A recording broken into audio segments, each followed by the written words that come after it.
Hello, good afternoon. Hello, good afternoon.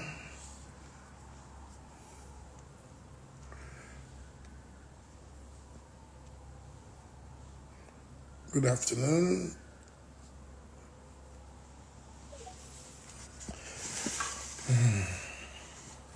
Okay.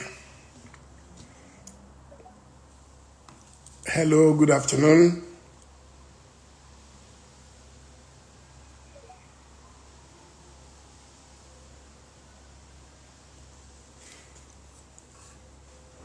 Hello, good afternoon. Good afternoon. Yes, I'm going live simultaneously on 3 platforms on Facebook, Instagram, and Twitter Spaces. So you can reach me on any of the 3 platforms under the name Dele Momodu Ovation. I'll be interviewing 2 very popular Nigerians, Mr. Cosmas Maduka, Coscharis Chairman, and Dr. Stephen Akintayo. I'll be asking them questions. You may also send in your own questions if you wish.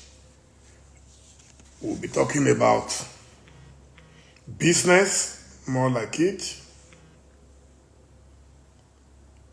and that's it.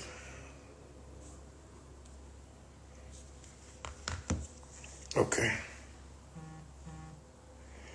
So I'm waiting for,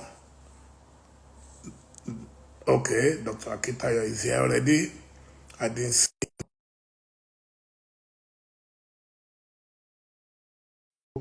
Instagram, and you'll be able to follow our conversation via Facebook and Twitter Spaces. Hello, sir. Doctor. How you doing today? I know it's good morning where you are in Texas. Yes, In Texas. Okay. yes, sir. I'm reaching you from London this afternoon. Wow. Yes. I think between you and you travel more than me, so I have No, to give you my. you are the latest Ajala travel. I've done mine in the past. I was telling my wife this morning, I said, I've slowed down a lot. I hardly fly like before. Nigeria, with the exchange rate in Nigeria does not allow it. So only But you big men still like travel. you can No, perform no, that magic. no. You still travel a lot. I will still give you that award as the most travel Nigerian.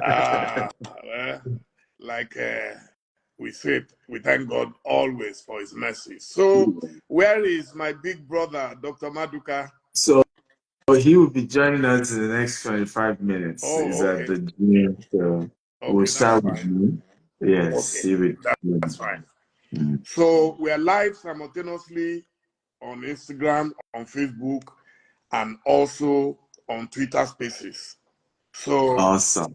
so the people on Twitter cannot see us, but they can hear us. Yeah. The people on Facebook can also not see us, but they can hear us loud and clear. So Beautiful. the most important thing is for them to join and enjoy the conversation.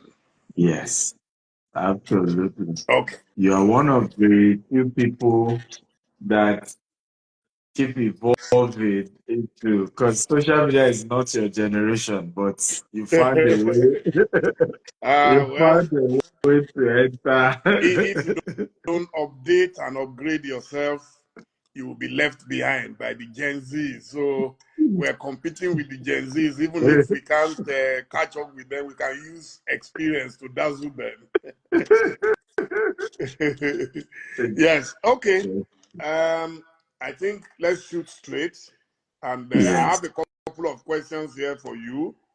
So Thank you. I'm sure, I hope we have enough time to cover them while hopefully Mr. Maduka will be able to join us. Just a minute. Where did I put it? Too many things here.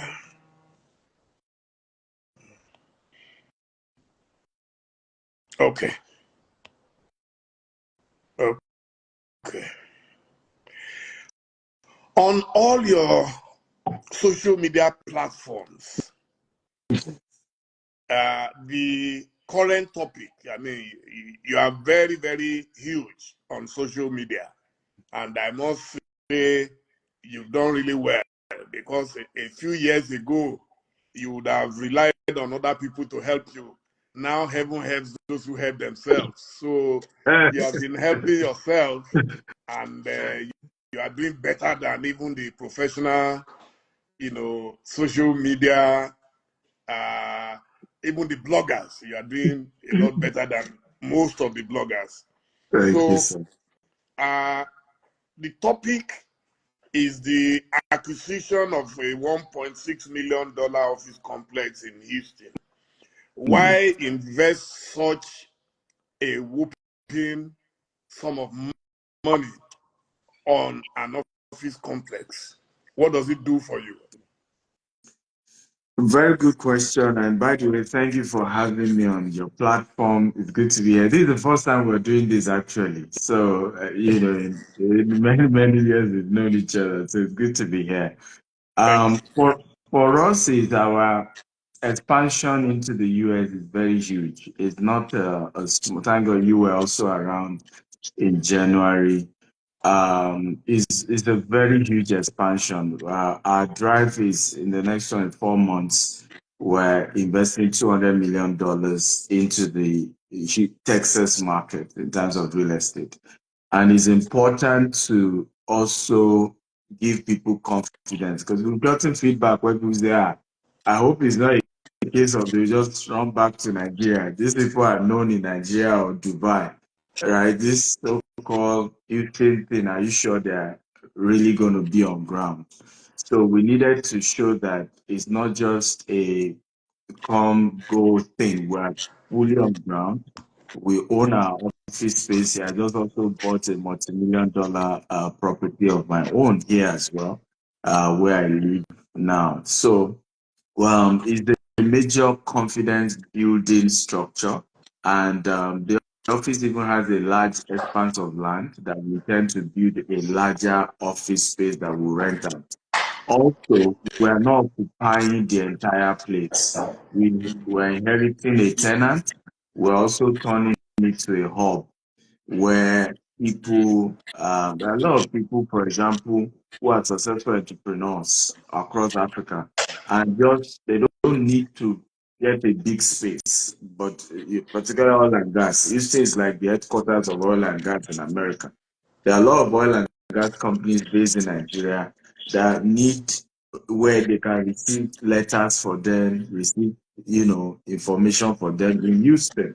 So we're turning it to a hub where other people can also use it as their office address, and we're also able to make money from that. So it's not only just GTech that will be using the office space.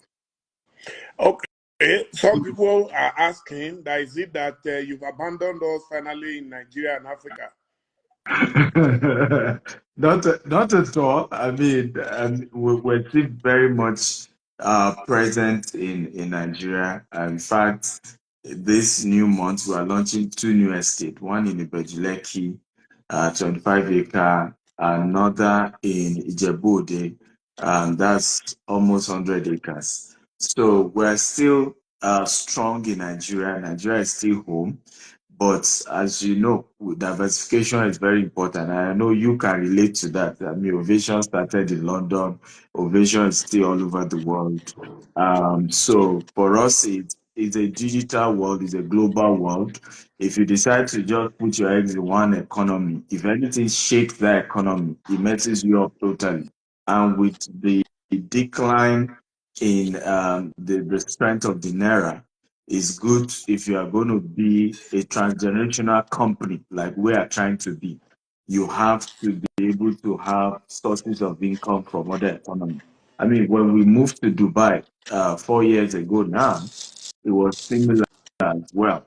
People thought we are going to stay in Dubai forever. No, it's just an expansion. And so here again, we're here in the US. Who knows? Australia, Dr. Cosmos prayed yesterday, and I heard him mention Australia, mention other countries. So who knows where next we're expanding to? But don't you think investing in Africa, other parts of Africa, if you look at the United Bank for Africa, you look at the Dangote Group, you look at Globalcom, you look at, they've all invested at different times in Africa. So why America first and not Africa first? Well, a good question. First of all, I mean, I did an African tour, and we're currently considering Ghana, Zambia, um, Tanzania, and Zimbabwe. However, we're also taking it gradual because I believe you were one of those I consulted with our African expansion, and you gave your counsel as well. So we're definitely expanding across Africa. Just that it's a gradual move. It's not something you should rush because let's be honest, Africa is very, very volatile for business. Anything can happen and shake you. So if you haven't invested in stabilizing very well in countries where the economy is more stable, the currency is more stable, you don't want to start gambling too much across Africa because the risks are real and the risks are there. So for us, is let's solidify our base internationally. Dubai is doing well. Now US is doing very well. Our growth is unprecedented. We did virtually 4 hours talk with Dr. Cosmos. 99-acre book share. We've since had acquired more assets than when you came in January. So we need to consolidate. After that, we can enter markets that also still risky. Now, how is this new office and land acquisition going to impact the people who have already invested in your business in Nigeria? Beautiful, beautiful question. So I say this often that I strongly believe this move is actually ultimately in the interest of Nigeria. And what do I mean? Right now, and thank God you relate to a lot of real estate developers in Nigeria. You know that our biggest problem is liquidity. We are trying to do this construction project. We plan, for example, maybe 1 billion naira, we finish it. Before you say Jack Robinson, you need to be looking for 2.5 billion. Now, the banks are not helping in any way. Also, your investors, if you tell them, this 4 bedroom that I told you should pay 100 million, if you come back and meet them and say, well, price of cement has gone up, price of iron has gone up, it will now cost us 200 million. So you say you are 400, right? It becomes an EFCC case. Okay. So we then realized that we needed to consolidate in economies where there is access to liquidity. Every of our expansion now, we're only putting in 30%. We have institutional investors giving us the remaining 70%. So we believe that in the next 5 years to 10 years, we'll have multi-billion dollars worth of assets here in the US. We can now take loan against that and bring it to Nigeria and then start heavy expansion with all the lands we've acquired. As of today, GTES has acquired over 10,000 acres of land across different states in Nigeria. Now, to develop it the way we want to, because some want to put golf course, we want to put polo, the kind of money we need to do that. Unfortunately, we don't yet have it. But it's something we can easily build confidence internationally and then be able to convince our international partners who are currently funding a lot of our deals now, and then convince them to say, partner with our expansion in Nigeria, because they know we have assets here they can hold on to if anything goes wrong, right? They will be more confident to then partner with us as we expand what we are doing in Nigeria. So this ultimately will put us in a very strong position in the next 5 years from now to expand aggressively across Africa. And that's the move, actually. Now, doctor, how risky is your kind of business? I have a mortal fear for land grabbing. Mortal, I am paranoid. It's one of the reasons why in Lagos I've never bothered. I live in a flat. And, I look at your business and sometimes I wonder how you are able to cope, because Yeah. it is the kind of thing that anything can go wrong. Omonile will come, Baba Onile will come. They can Yeah. sell one land to 6 different people. So how have you been able to navigate your way through this labyrinth? Very, very good question, sir. Very good question. It's been a tough one. I'm not even going to say it was an easy journey. It's been a tough one. But I will say that we have leveraged on wisdom of elders. I always say that when you combine the strength of the youth with the wisdom of elders, miracles happen. Like our land business now, the advisory board is chaired by the former IG of police, Dr. Michael Piro, right? He literally sits on, in fact, from land we are buying, he calls the sellers even before we pay money. And his support has helped. People like Femi Falana SAN has also been very helpful to our business, because he is the most senior of all the lawyers we work with. So we've leveraged on, partnering with people who are really ahead, who have, also risked their name, their reputation to help us in acquisition. And I won't say we still haven't had one or two issues, but it has reduced the challenges compared to others. But I agree with you. It's still a very tough business. It's not one of those easy business to do. But again, we're making do to the best of our abilities, and we thank God for those reputable people who have been helping. Wow. Okay. The other thing I would like you to speak about is this idea of Global Wealth Festival. I think I participated in one in London, maybe last year. I Yes, think it was yes, last year. yes, we Yes. do. And then, We did okay, the the one one in I Nigeria as joined you well. also in Houston. Yes, I also yes. joined you We in also did Houston. So, the one in Nigeria, Civic Civic, Center. Uh, that's true. yes, Civic we did Center, the I one. remember. That's the one Yeah. my That is guru also that is spoke, free. Yeah. Japheth Omojua. Yes, Yes, I'm not job there. yes, I Yes, remember. yes, I yes. remember. Okay, so could you please tell us comprehensively what to expect of the Global Wealth Festival? Thank you so much. So the Global Wealth Festival is an awakening event to encourage people of color to take the subject of wealth very seriously. And we have taken it big time diaspora, because we also realize that a lot of our people in diaspora are not thinking about wealth, business, investment. Many of us, we carry the mindset of, I want to be a professional.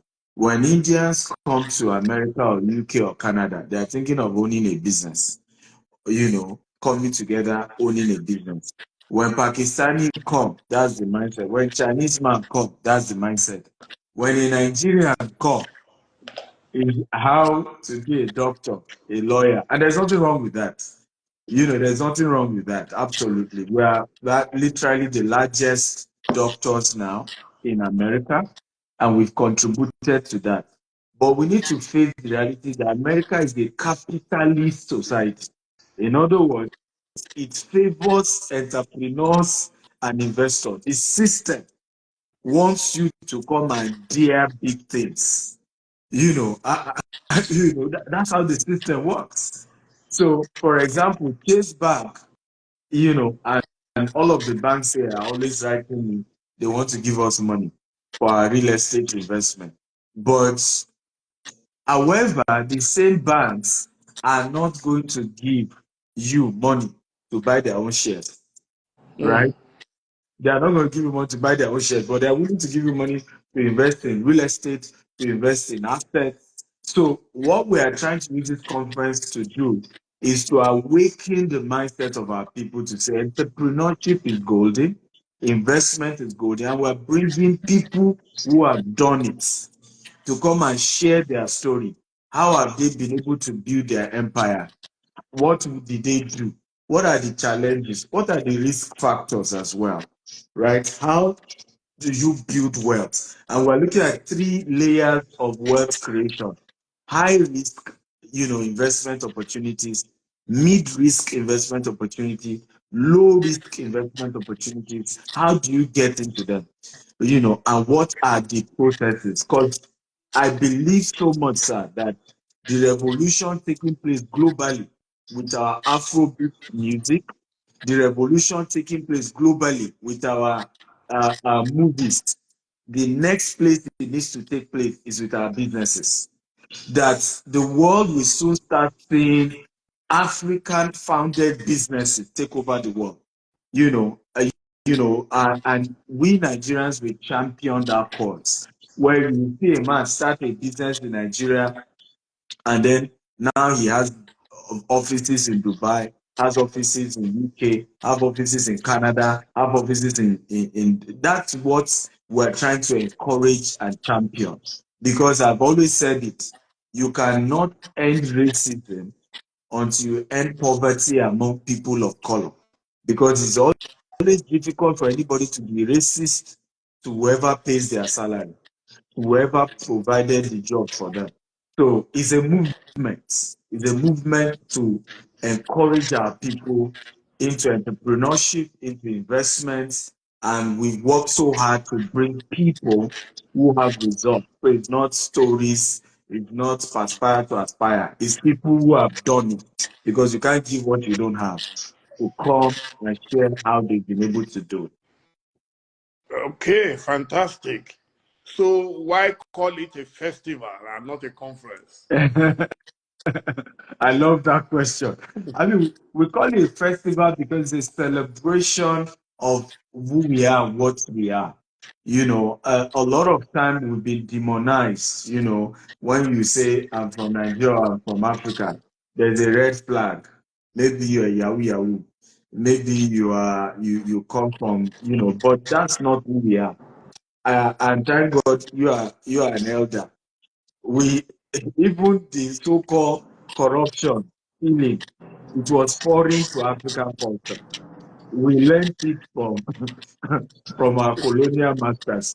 We by our heritage, and I know you can speak more to that. Even me, I met a little of it. You are telling yam, you put the yam on the road, you write the amount there, and put a paper to cover it. The buyer, I met this in Medjugorje. The buyer will put the amount, use the paper to cover it. You come back, you carry your money. That is the African culture. So it is a reincarnation of who we are, celebration of who we are, and encouraging ourselves into the future. And that's why it's a festival. There's a lot of food, eating involved. There's a lot of excitement. There's a lot of networking with our people. So it's not just conference alone. There's so much excitement around it. And we've made sure we're bringing some of the finest. Teju Babyface and Maggie will be anchoring it. We have Dr. Cosmos will be there. We have Mr. Ravi and Manta. They're this Indian couple I just met. We've done a few business together, but their story is very inspiring, and they will be sharing their story of how they're building where they own over 12,000 acres of land in Texas alone. They will so inspire our people. We have several other speakers who are coming to speak on different aspects of wealth creation. It's really, really, you've been there, so you know how impactful it usually is. Fantastic. Um, there must be certain challenges you want to address during this festival. Could you give me a breakdown of some of these challenges? Well, one of it is, first of all, is working on our mindset as a people. Because one of the things I notice when it comes to the subject of money or wealth, we are scared of it. I don't know why. I am one of them. I am scared of certain investments. I'm just scared. You to convince me will be difficult. Me, I'm a slow and steady kind of person. But I don't know where you got the energy from. You are so bold. When I visited you in Dubai and I saw what you were doing, then saw you again in Texas, I'm like, oh my God, maybe in my next life I will be a rich man. Now I'm a scholar and But, I want to remain a scholar. but you're also now investing heavily in real estate. Oh. You know, your library in Ibadan. I just saw the video. That's huge. Ah. The one in Edo, let me not announce to the world so that they won't be. But it is slow and steady. I've been at it for over 5, 6 years now. Yeah. But you are bold. You are bold. I don't think I can do the kind of things that you are able to do. So I respect you for that. Because when they said if the higher your risk, the higher the jackpot. You Yes. understand? Yeah. So it's like a casino. I always tell people we took the only risk I ever took was with Ovation. Because when we started, people told me, oh, it's not going to survive 6 months. Oh, the quality is too high. This. But 28 years after, we're here. You understand? But it was a big, big risk. I took another risk doing a very expensive, very exclusive restaurant in Ghana, the House of Ovation. It failed. So that scared me away, and I lost so many hundreds of thousands of dollars. Mm, So that's mm, really scared me from taking such risk. mm, mm. I understand absolutely, and that's why I'm happy that I started young. One of the blessing of youthfulness is that, and that's why I do a lot of conference and I call young people. Your early years are the years to take risk. By the time you get to a certain age, you now start slowing down. And maybe if you have children or you have younger employees, you push them to the risk taking. But for me, one of the blessings, I started business at the age of 18, and I kept at it, kept at it, kept at it. Of course, I failed until I started winning. So I think the blessing of starting early, is one thing that has helped. And that's part of what we're going to be addressing at the conference. Start early, take risk. Failure is not the opposite of success. Failure is on the pathway to success. Failure is actually one of the signs that you're about to succeed. Because as you fail, you pick one or two lessons, you keep moving on. As long as you're consistent at it, you will eventually break through. And for us, those are the core value that we're trying to help our people begin to pick up. Take risk, go into entrepreneurship, invest a little bit. Yes, you will lose some money. I have lost so much money. Even in this Texas journey of expansion, I was telling somebody last night, I think if I am to count, at least I've lost $200,000 due to one issue or the other, even in the US. right? But the benefit is that if you don't stop and you keep getting mentorship professionals to work with you, what you will realize that your winning will overshadow your failure. So they will cancel each other out. You know, the things you are succeeding at will cancel out the few failures you're encountering. Yes, at the beginning, there will be more failures than successes, but at some point, there will now be more successes than failure. But ultimately, our people need to get used to risk taking. We need to begin to teach it if we want to encourage entrepreneurship spirit. Risk failure is normal. Taking risk is the only way to build wealth as an entrepreneur or to build wealth as an investor. For our young people, we have to preach that over and over again. And those in diaspora as well, because many of us are in countries, like I said, that are capitalists. The system only favors those who choose to be entrepreneurs.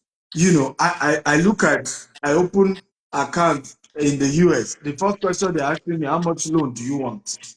You know, because the business. If is that as an individual, they will be telling me I need to qualify. They will give me a lot of rules before that. But as a business, they are open to say, hey, take money, go take risk. You know, you know how many times Elon Musk has been bailed out by America as a government because they felt, it's too big to fail. He's a genius. We need to keep supporting his ideas. His idea supports America. And we hope Africa will one day be like that, where even at the government level, there are cushioning effects to support entrepreneurs, to support startups, so that because they expect you to fail here. Do you know in here in America, for example, if you have too much headache with your business, you can go to the court and say, I'm declaring bankruptcy. Anybody you owe can never come after you once you do that, because they separate the business from you, the person. And once you say, well, I tried the business, but it failed, or I have challenges, they let you go. So the system encourages risk taking. And we, unfortunately, Africans come here and they think it's like Nigeria, or Kenya or Ghana. And so we are not ready to take risks in an economy that wants you to take risks, that wants to support your entrepreneurship journey. And we're going to be sharing a whole lot about these opportunities, hopefully, at the conference starting tomorrow and on Sunday. So tomorrow, 21st September, Sunday, 22nd of September, is a full day conference. There's enough to eat. It's properly structured. We're using the JW Marriott by the Galleria. There are two JW Marriott in Houston, but we're using the one by the Galleria. The convention center there is where we are using. It's starting very early, 8 a.m. There's even breakfast for those who want to eat in the morning. At 9, we start the conference, and it continues by 12 on Sunday. We have dinner evening of Sunday. You are networking with a lot of great entrepreneurs, successful individuals, and asking questions and building the right tool that is required to be there. Okay. Now, I want us to spend a few seconds on the issue of credit system. What has been your experience in Nigeria? Because I always tell people that if I were the president of Nigeria, I will ensure that we negotiate with the banks in a way that, one, the interest rates will come down. We will have, for us to be able to rebuild our middle class, we will have to cut down on taxation and also the credit system. Imagine at my age, I'm a 64-year-old man. I can't just walk straight into a bank today and say, give me 2 million naira overdraft, just 2 million naira, which is less than 1,000 pounds. Whereas my bank in England or in America will be begging me, they can start at £3,000, which goes to almost how much in Naira? Almost 10 million. Yeah. And that's an overdraft, not even a loan. Yes. Aha. Yes. If you have a proper collateral, you can get any loan you want because Anything. they know that you cannot remove your property. I'm sitting here now, there's no way I can carry this house to Nigeria. So True. why can't Nigerian banks also take such risk? And it's not even a risk because for as long as the property is worth what you are asking for, or even much higher than that, then they should be able to give you a loan. Then with that, you can do a lot of startups, you can do a lot of things. But today, everything is cash and carry. If you have a job, even in Ghana, nearby Ghana, if you have a good job and your company can write that yes, your job is guaranteed, it's a permanent job, you can take a car loan, you can take out mortgages and things like that. But Nigeria, I don't know when we're going to get to that level. Maybe you'll be able to address that for Yes, us. sir. I mean, I've many media houses I go grant interview have asked those same question, and I've argued that is until we solve that problem, we cannot unlock the wealth in Nigeria. We can't. We have to understand that, for example, why must I need 100% of the money to buy a house in Nigeria? Why? If I am a citizen of Nigeria and I can prove it by just dropping 10%, particularly first-time home buyer, if I drop 10% of that money, my bank, don't tell me mortgage bank, don't tell me mortgage bank. My bank that I do business with is supposed to be able to immediately release the 95% of the money for me to be able to buy my house. And if we can do that, CBN can guarantee this. I've said this many times. CBN can work with the commercial bank and say any of this loan that fails, right? You have the rights. If this person failed to pay their mortgage, take over the house and auction it because they can't carry the house away. But we need the political will. We need the central bank to come in and be able to work with the commercial bank. Number one, once you drop 10%, you're a citizen of Nigeria, be able to pick up a house, right, to the degree of the 10% deposit that you drop. You have an NIN, we can identify you. Also, the issue of credit, and you are very right with this.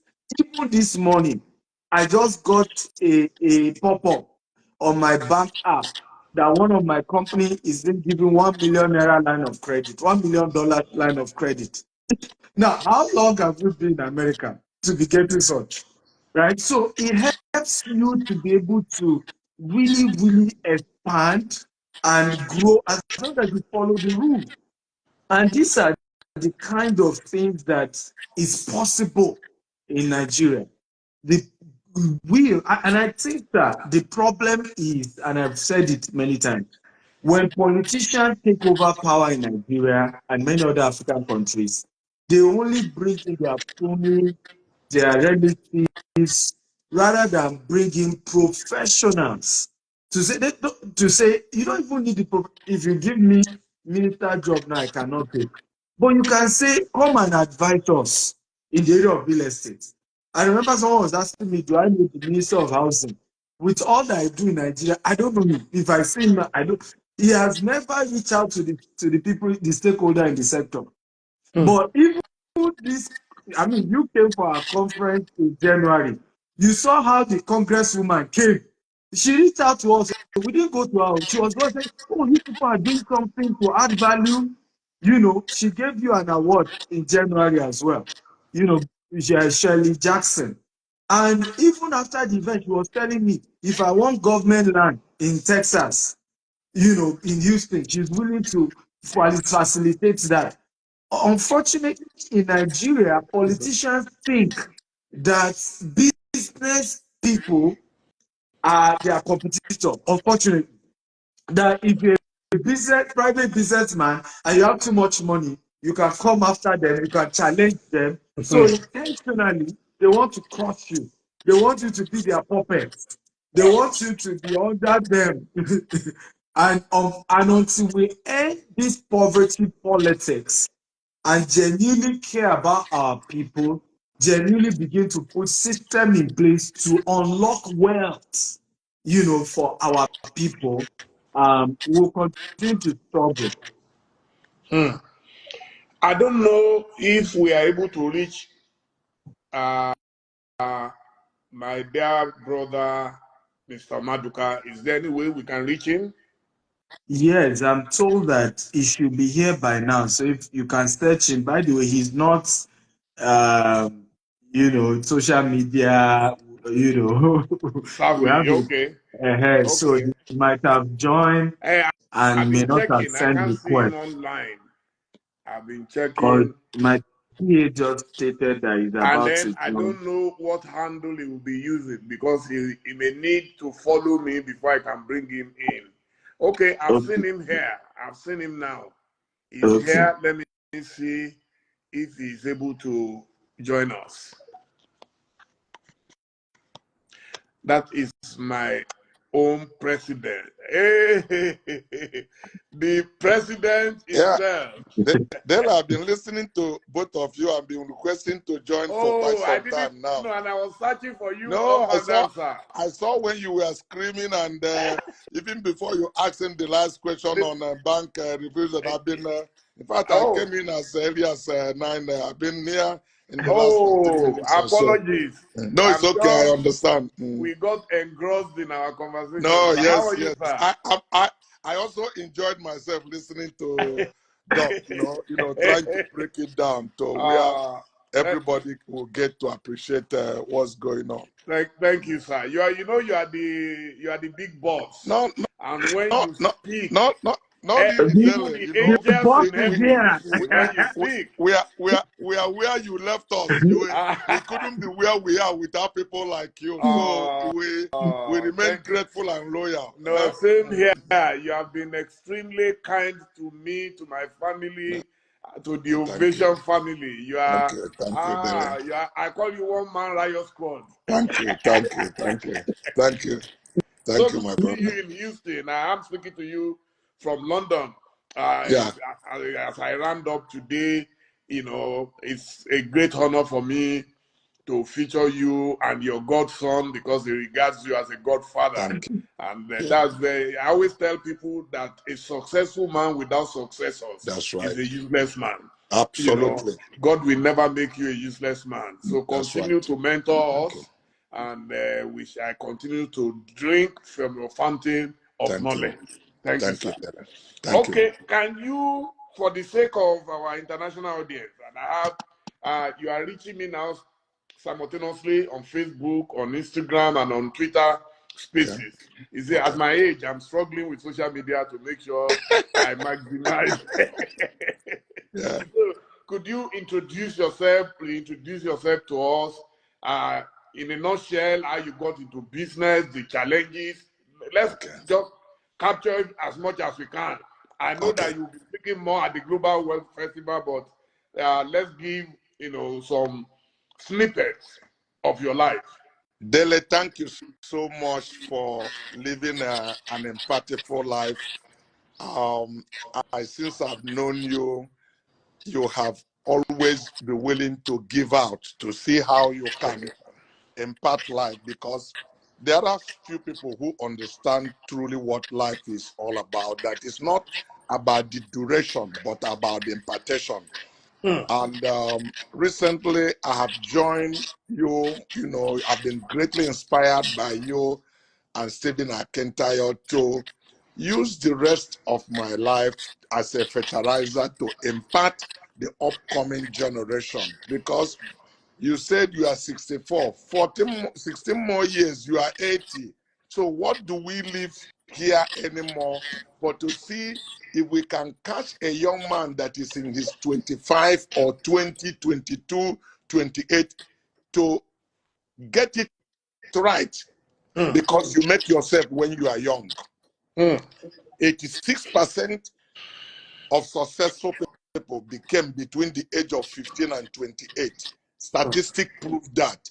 So if we can get them at this young age to understand what it takes, to understand the principle of life and apply it in their life, by 40, 45, they will also have been able to arrive, and the rest of their journey will be cruising. Having said that, Dele, you know my humble beginning. Lost my father at the age of 4. Life threw everything at me to accept failure. I keep on telling people, it's not what happened to you that matter, but what happens in you. Because everything you require to be successful is not outside of you, but in you. When God finished making a man, he said he was very good. The future of any seed is not ahead of him. The future of every seed is inside the seed. But you need a ground that is fertile, where you put that seed to germinate, then it will reproduce itself. So many times we meet challenges and problems in our life, but they are only an incubator to get what is in us out if we can respond appropriately. That hardship and difficulties prepared me for who I later became in life, because by the age of 7, 8, tender age, I've started making decisions for myself. And like everything in life, if you drive a bicycle, you fall, you get up and drive it again. You only learn by practice, making you perfect. It's not about applying, but about application. It's not about application, but practicing lifestyle constantly. So I listened to some of the things Dr. Stephen has said, and I was leading somebody saying, oh, we are dishonest in Nigeria. No, it's not about our dishonesty. It's about having a system that works. Because if the government can sanitize the judiciary system, but they are not interested for the judiciary system to be, sanitized because they use it. It is in their own interest that it's not what is supposed to be elsewhere. Dele, you live in UK, travel any other place in the world.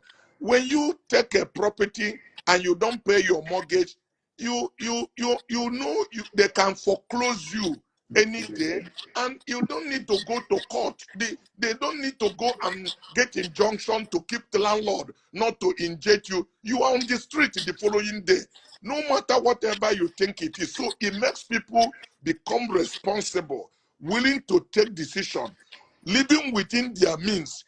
If the system are not functioning here, you will see the same animalistic tendency that is in some Nigerians operate also here. People here are playing by the rule because they know the law is strong. There is an enforcement, and you cannot say you have connection and it makes you get away from disobeying the rule. So it makes life seamlessly and easy for everybody. The banks in Nigeria have to go extra mile, make you to get your grandfather, your great-grandmother, your children in your womb to collateralize everything, because they know by the rule of Nigeria you can easily escape them, and they are left on themselves alone, and they will be penalized even for giving you money by the central bank. So it's a chain of reaction. If we can fix the judiciary system and really be willing to play by the rules, starting from the leader, fish only spoil from the head. So if you are willing to do that, the whole country will be fixed overnight, and then we will unlock the things we are saying. Yeah, now, some few things that we have seen happen. The young people have just thrown towel, which I still encourage them, please don't throw towel. Because an average young Nigeria today, only thing that is in his mind is, how can I get visa and travel out? They have lost total faith and confidence in the country and the system where they belong. But I also let people know that changing location does not make you wealth. Okay, it's not about where you are.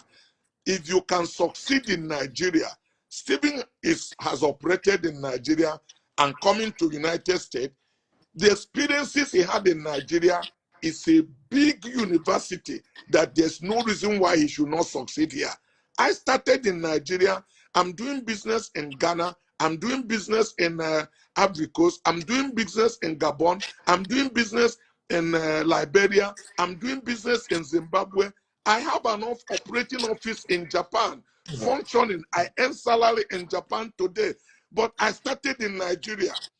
Nigeria is a university of anything. If you can succeed in Nigeria, there's nowhere you cannot succeed. So I tell them, don't deprive yourself of this university.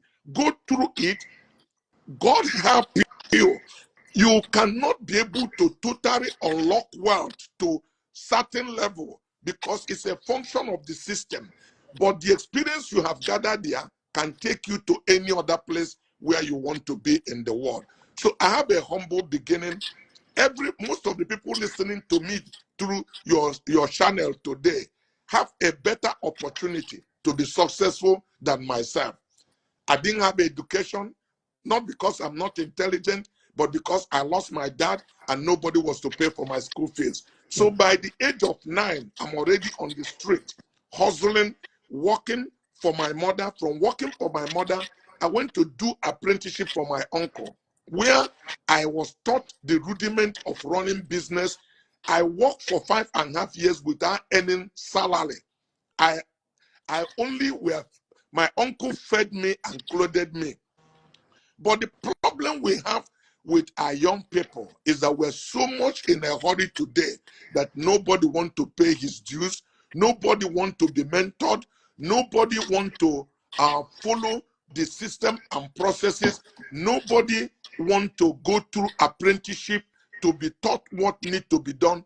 Because we have gone to university, we believe university has given us all the knowledge, but the real true school of life, many of us are not willing to go through it to be able to learn what will help us to unlock the world and prepare us for greater future. So many young people cannot defer their gratification. They want it instant now, today. If they come to work for you, they just see the cover of a page before they haven't seen even the introductory part. They believe they got it all. They jump out to compete you.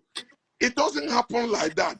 You must learn to be mentored. You must learn to be, go through some level of apprenticeship in life, because those schools for me is knowledge. The knowledge you have for what you want to do is more important than the cash or capital you have. In business terminology, we usually say he learned in a hard way. Learning in hard way is that your school fees is too expensive. Things you needed to have known by apprenticeship, you take a capital, you blow that capital because you have not managed it well, because you have not learned the secret in the enterprise that you are going into. So that mentorship is a big equation in success in life. We Igbo people have apprenticeship system where you have to work for somebody for 5 or 6 years, depending on what is agreed. Nobody pay you salary for that number of years. It's like your salary is being saved for you. By the time you graduate after 6 years, your boss will pay for your stuff for 2 years, give you capital and merchandise for you to start your own business. There is no better way of setting people up but through this system. But there are not many young people who are willing to go through this apprenticeship system. He wants immediate salary of 150,000 naira because he wants to buy the next famous phone. He wants to go to a movie. And therefore, you are not preparing for future. Life is about sowing and reaping. If you sow a seed, then you will be looking for harvest. If you have never planted anything, why are you looking for harvest? If you enter in somebody's farm to harvest, you will be caught as a thief because you did not plant the seed that you want to harvest. So life is about teaching our children to learn there's going to be a planting season for there to be a harvest season. If you never plant at all, forget about harvest, because you will be hungry during the harvest season. So I went through this system.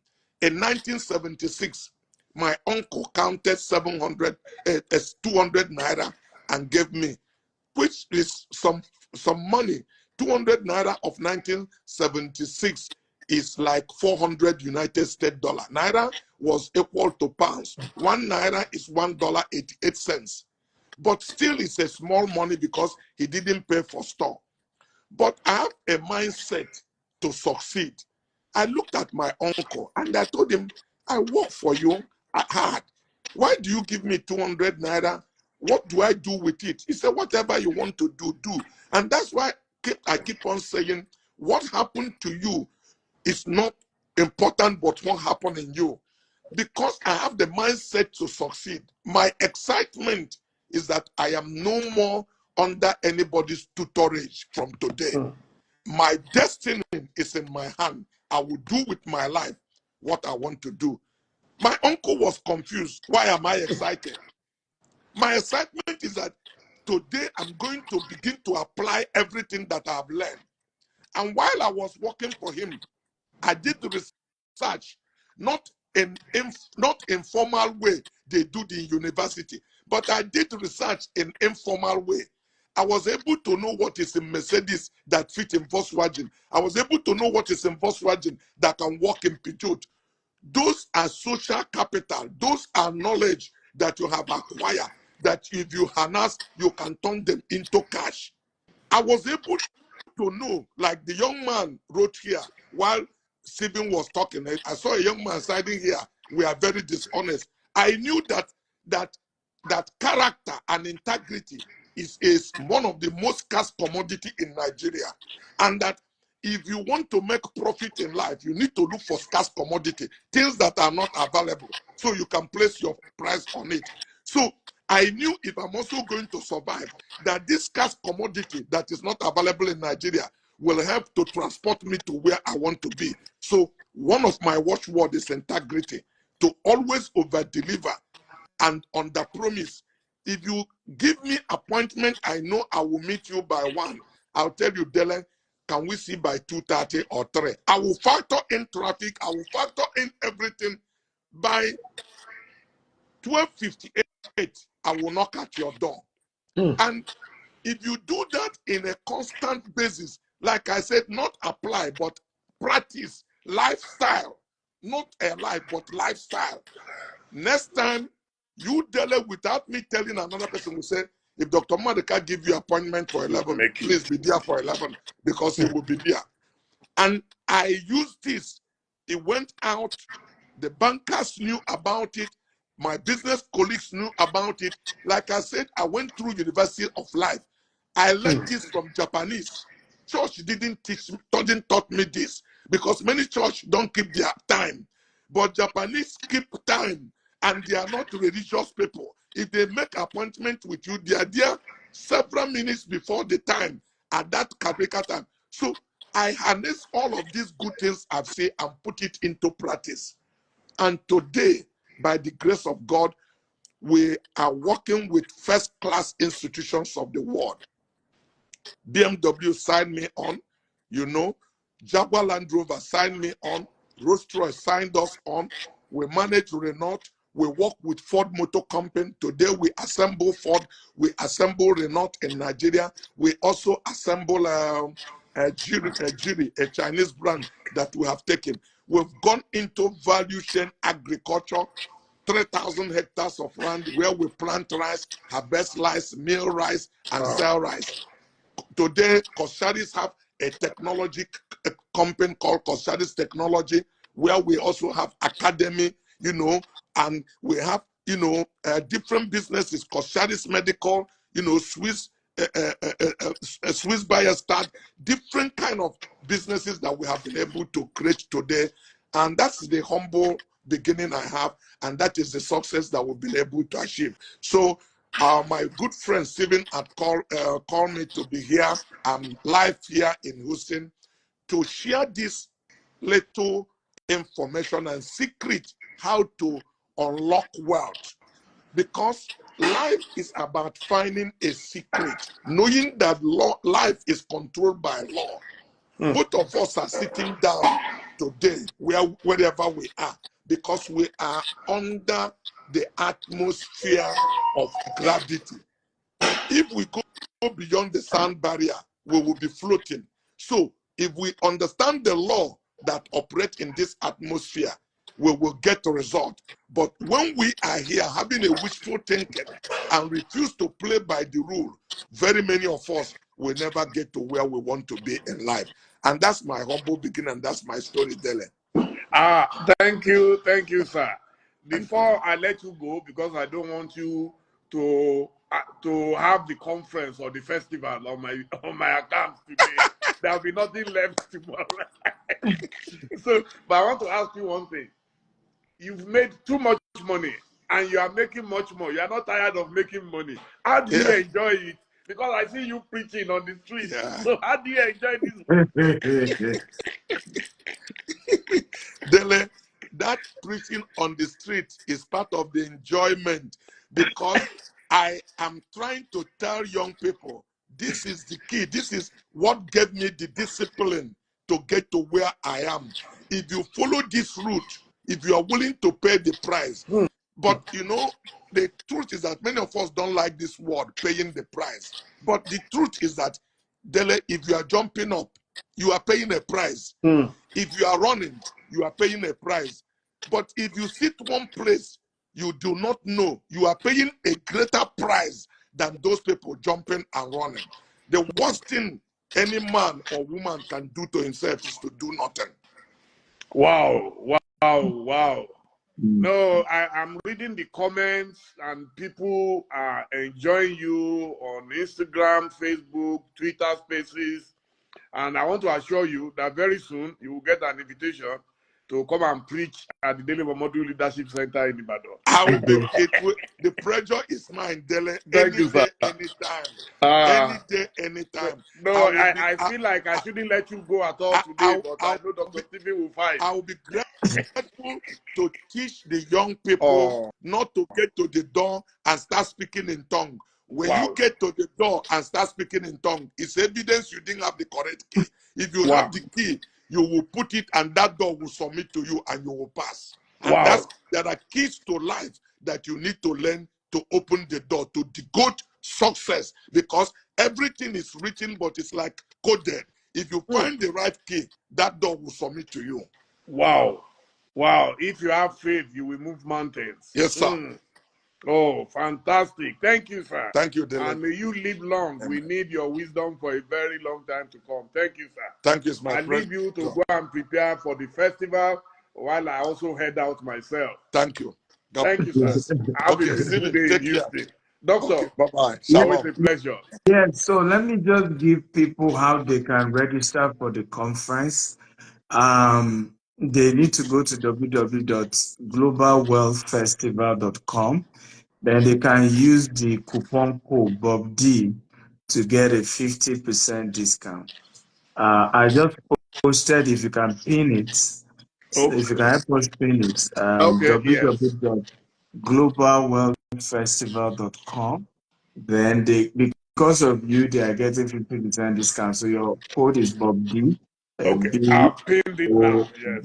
Yeah. So with that code, they get 50% discount to attend. So we can't wait to have people show up. They can attend virtually or physically. In fact, we have more people who have registered virtually than physical all over the world.